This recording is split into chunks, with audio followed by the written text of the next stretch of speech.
We are still up to chapter 6, Mishnah 6 of Pirkei Avos. We're going to be here for a while because we're talking about the 48 ways to acquire wisdom. We're up to way number 3, and that is Arichas Sfasayim. Arichas Sfasayim, which means the organization and the preparation and the setting out of your lips. To organize your lips. Now, what does this actually mean? So the commentaries tell us that this means that when you study, it should not be inaudible. It shouldn't be just with your eyes, as your eyes scanning the pages. It should be with your lips. You should study out loud. And the Talmud tells us that whenever you study, open your mouth and speak in order that the words that you study will endure within you and you will merit a long life. When we are studying and we're interfacing with knowledge, there are various ways that we could do it. You could read even a book, certainly the Talmud, the Torah, and you read it with your eyes and you're absorbing it. Says the Talmud, that's not the way to do it. You should read it with your eyes, scan with your eyes, but also verbalize it with your lips, organize your lips, and say it out loud, and that way it will endure within you and you will merit a long life. And it quotes the verse in Proverbs, Hi chayim heim lemotzeim. This provides life, Torah provides life for those who find it. Says the Talmud, what does it mean, find it? It means motzi'ehem bepeh, those who actually express it with their mouth. So the way you're supposed to learn, the way you're supposed to study is to articulate and to enunciate and to speak it out loud. And if you do that, it's going to endure, it's going to be preserved within you. Now, it seems to me that this is both a natural and a supernatural phenomenon. On one hand, it's natural. You want to imprint something in your brain. You want to imprint something in your heart. You want to learn something so it sticks, so you remember it. The more ways that you interact with that piece of information, the more it sticks within you. So if you have a visual and an auditory and you actually express it verbally, the more senses that you're getting involved, the stronger it's going to stick within you. Just like if you have a visual, you see something, you read something, if you touch something, any way that you interact with information and knowledge, and the more varied those ways are, the likelier it is to stick. So that's a simple way to understand this, is that when you say something out loud, you're not just in your head cogitating about it, but you're actually saying it, and you're getting your body involved with it, and that is a way to have something stick within you a bit longer. It's getting more deeply embedded within you. I think there's also a supernatural idea here. God is saying that I will bestow upon you more life. You will remember something better in the event that you take the steps and the effort to enunciate it, to say it out loud, to verbalize it. The whole notion of us forgetting, it's kind of strange. And why would God design us in a way that we can forget? We forget stuff easily. Wouldn't it be better if we never forgot anything? Well, the Talmud tells us that there are a few downsides of that. First of all, if you ever got embarrassed and you felt like some deep sense of shame, if you never forgot things, you would always have that sense of shame. And you wouldn't be able to get past things. Now they fade, right? You have an experience and it fades. It loses its salience over time. And that is a gift. So we can move past things. Moreover, we can retain novelty. When you learn something the first time, it's always, when there's newness present, then there's novelty. It's exciting again. Says the Talmud, the Almighty designed us that we forget so that we will have the joy of relearning after we have forgotten something. But we don't want to forget. And here we have a way to avoid forgetting, and that is if you enunciate something, if you study Torah and you don't want to forget that, you enunciate it, that is a way to earn more memory, to reinforce what you are studying and to not forget it as easily. The Talmud gives us some amazing stories here. It tells us about Bruria. She's the wife of Rabbi Meir. She herself was like a great sage. And she saw a student who was studying in silence. And she kicked him. She kicked him. She booted him. And she says, wait a minute, don't you know what it says? And she quotes the verses, that if it's organized and it's involved and it's alive within you, then you'll retain it. Otherwise, you will forget it. And he gives a second story of a student of Rabbi Eliezer who would study in silence, and he forgot it. He forgot his Torah after 3 years. I would say the most transformative experience someone could have is just spending a half hour in a yeshiva, just going to visit it. And you'll see something you've never seen before in your life. You'll see a room packed with students, all of them screaming. It's like chaos, pandemonium. You'll have a bench, and every 2 students are studying with each other. But the noise, the barometer, the loudness, the cacophony, it's almost deafening.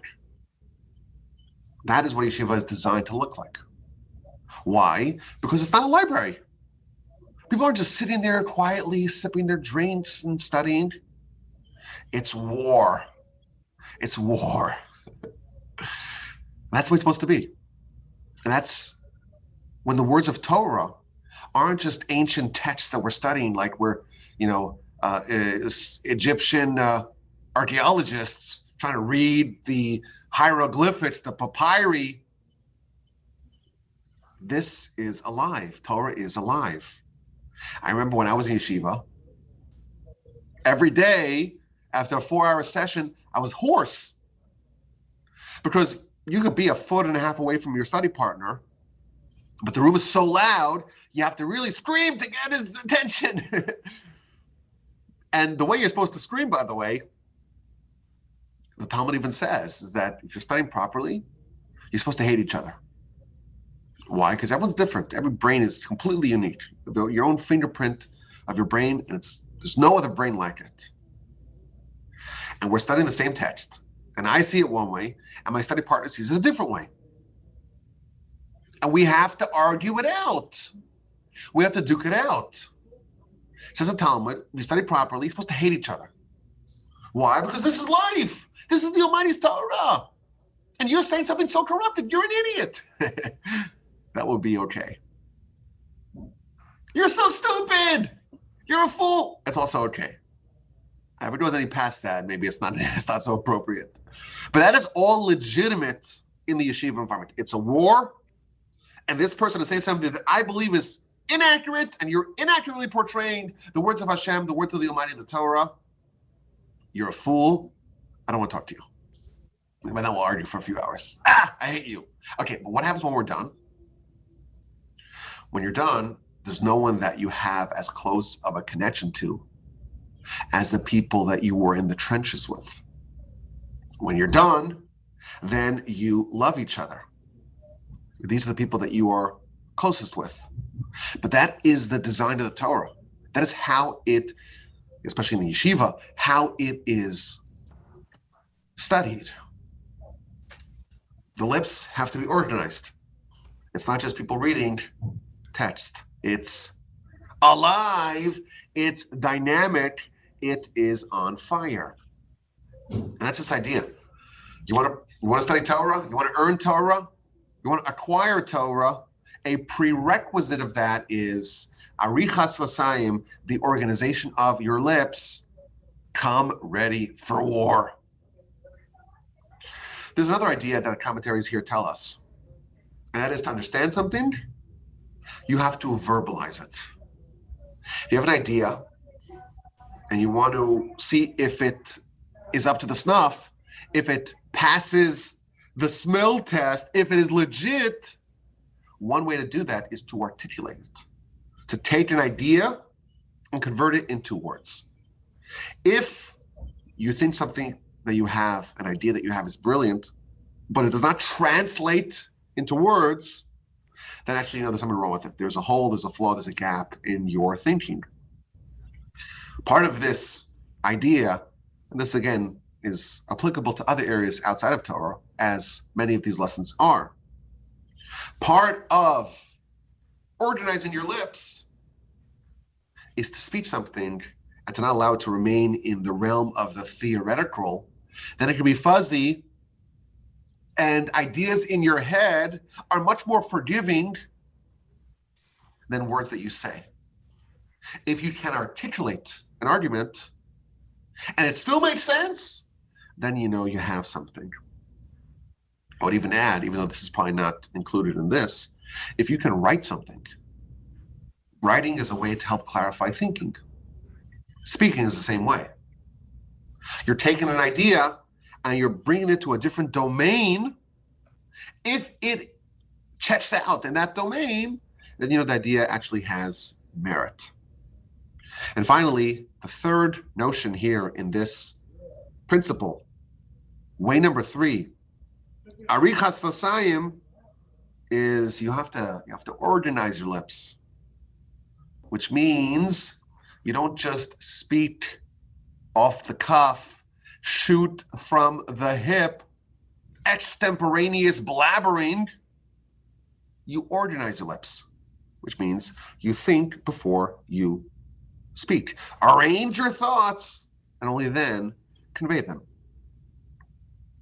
My grandfather, blessed memory, he was an exemplar of this. He always thought before he spoke. It sounds trivial. Of course you speak before you. Of course you think before you speak. But the truth is, it's not so trivial. Most people, they just speak and they don't think. And we've talked about this in the past. There's a system 1 thinking and system 2 thinking. There's just the knee-jerk response, and you're not actually accessing all the superpowers that you have in your brain. And then there's the way of taking an idea and passing it through all the components of your brain and refining and polishing and upgrading your ideas, and only then speaking it. So you can imagine someone asks you a question, and you actually just think about the question for just 1 minute. 60 seconds. Try doing it. You'll have a very different answer. Why? Because you are arranging your lips. You're making sure that everything is organized before those lips are employed. Moreover, this kind of attitude can prevent a lot of gaffes. They say people rarely regret the words that they decided to not utter. So that's way number 3, organizing your lips, which on one level means when you study Torah, make sure it's alive, make sure it is dynamic, say it, live it, and then with the other ideas of it helps clarify, and speaking something out, so to speak, is a way to determine its legitimacy. And finally, the idea of using your lips very sparingly, well, more accurately said, it is using your brain to prepare and to organize before those lips can convey it. This is way number 3 to acquire Torah. Let's get to way number 4. Way number 4 to acquire Torah is called Bevinas Halev, with the understanding of the heart. Understanding of the heart. There is understanding, and then there's understanding of the heart. Now we know that there are many different words used in our literature to talk about knowledge and intellect. There's chachma, and there's bina, and there's das, and there's maybe even higayon, and tivuna, which may be a version of bina. Lots of different words that we can lump together and say intellect, even Today we talk about emotional intellect and spatial intellect and visual spatial intellect and verbal intellect. The Torah has a system of that as well. What is Bina? Bina is Binas Halev, the intuition of the heart. So Talmud tells us that Bina means lahavin davar mitoch davar, to understand one thing from amidst another thing. You understand A, and that implies and reveals B, which is not explicit in A. And that's the idea of processing. The heart, that is the processor of the knowledge. You have the idea, and that could be maybe in your head. If it comes to your heart, it means you're trying to separate out the components of that idea, and you're kind of revealing the principles inherent in the idea, and that can be built and applied elsewhere. We call this perhaps intuition. You understand one thing, not because you were taught that one thing, but because you were taught something else, and that other thing that you were taught helps reveal, thanks to the intuition of the heart, helps reveal item number B. How does this relate to Torah? Well, we could say quite simply, the Torah must be processed. You understand a specific idea, but that is not a discrete idea that's limited. The only place where this is applied is where it is explicitly mentioned. No, the idea of Bina is to understand the principle and to be able to apply it elsewhere. Now, it's interesting that the organ used to process this, we're told, is the Bina of the heart, Binas Halev, the intuition of the heart. Science today, erroneously, thinks of the heart as simply a muscle used to pump blood. It's like a dumb pipe, as they say. It doesn't have any brains. It doesn't actually do any functions. It's just pumping blood. We believe that the heart is the seat of the soul and the venue in which we absorb and we process information. Binas Halev, we just read it. There was a recent study that looked at heart transplant recipients. You need a new heart, someone dies, they donate their organs, and their heart is placed in the cavity, the chest cavity of the recipient. And it turns out, I found this so interesting, it turns out that the new heart recipient has a totally different personality after the heart transplant. This is from the abstract. I'm reading this to you.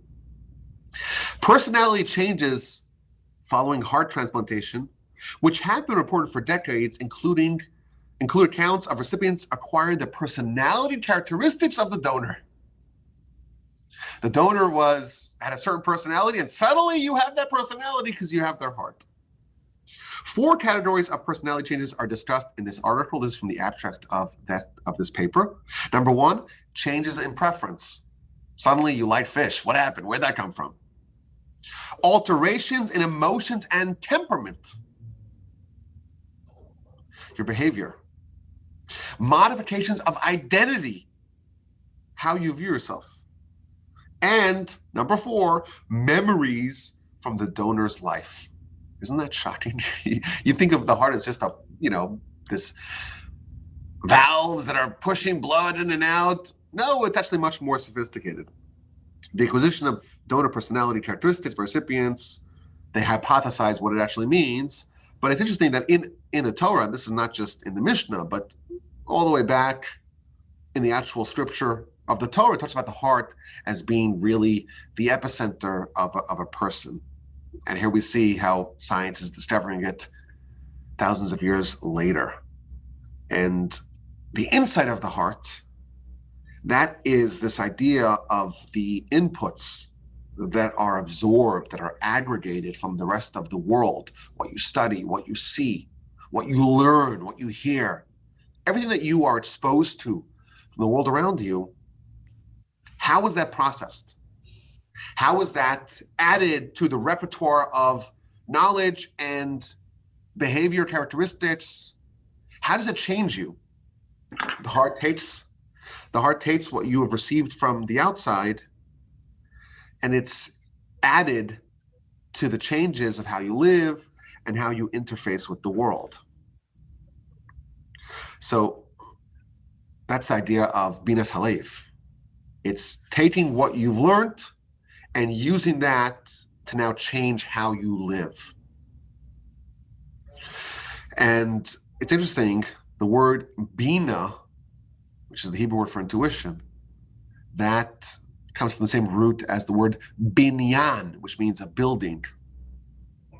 And this, again, works with building. You're given a bunch of ingredients, and you're assembling it into something new.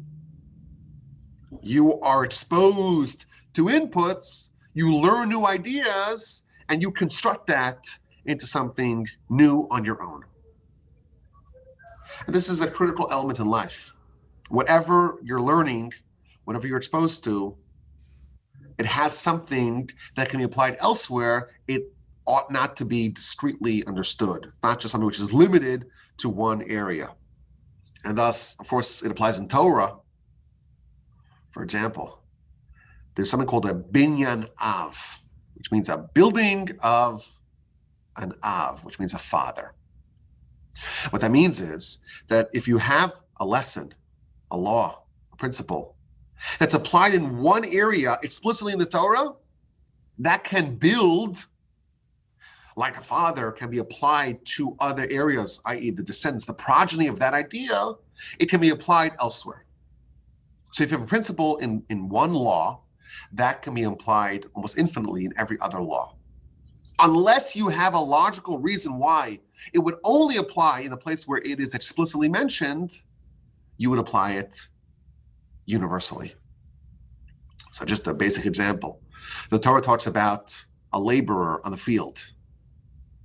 The laborer is working on the field. Torah says, well, if he's plucking your grapes and he wants to snack, you cannot stop him from snapping. You cannot stop him from snacking on your grapes. You have to allow him to eat your grapes.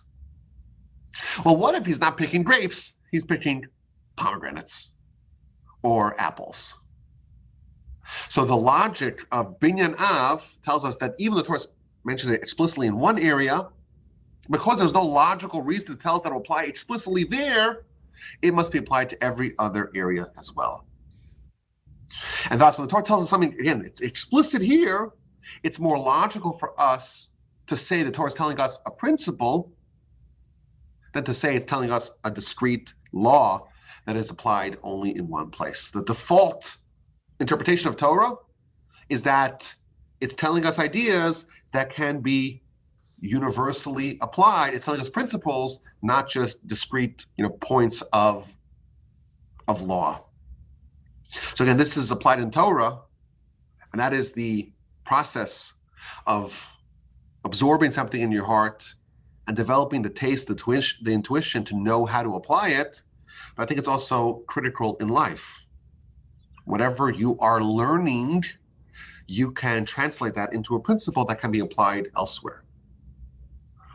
The Baal Shem Tov famously said that everything that you see and experience in the world is actually a mirror reflecting back to you of what you need to focus on. This is almost like a supernatural idea. God will show you things that you need to see. And thus, every flaw that you're able to see in other people is actually a reflection of the flaws that you need to fix within yourself. And because we cannot judge ourselves, because we're so biased, the Almighty shows us flaws in other people, and the only flaws that we actually see and perceive and notice are the ones that we ourselves are guilty of. And thus, that is a reflection that we have to take to ourselves. Now we know what we need to work on. So the canonical example of that is, if you see a sota, a suspected adulteress, you make yourself into a nazir, you abstain from wine, because actually you have the capacity to make that same mistake. Even though it's counterintuitive. You see the sota, you're like, oh, I'll never do that. Actually, no. The fact that you've seen it, it's a message from God. Learn the lesson, take it to heart, quite literally. Figure out what it means for you. Whenever you see something, whenever you learn, whatever you encounter, The quality of Binas Halev is to take a life lesson from that, to figure out what the message is for you. What's the principle? What are the consequences? What can this teach me? As always, my email address is rabbiwolbe@gmail.com.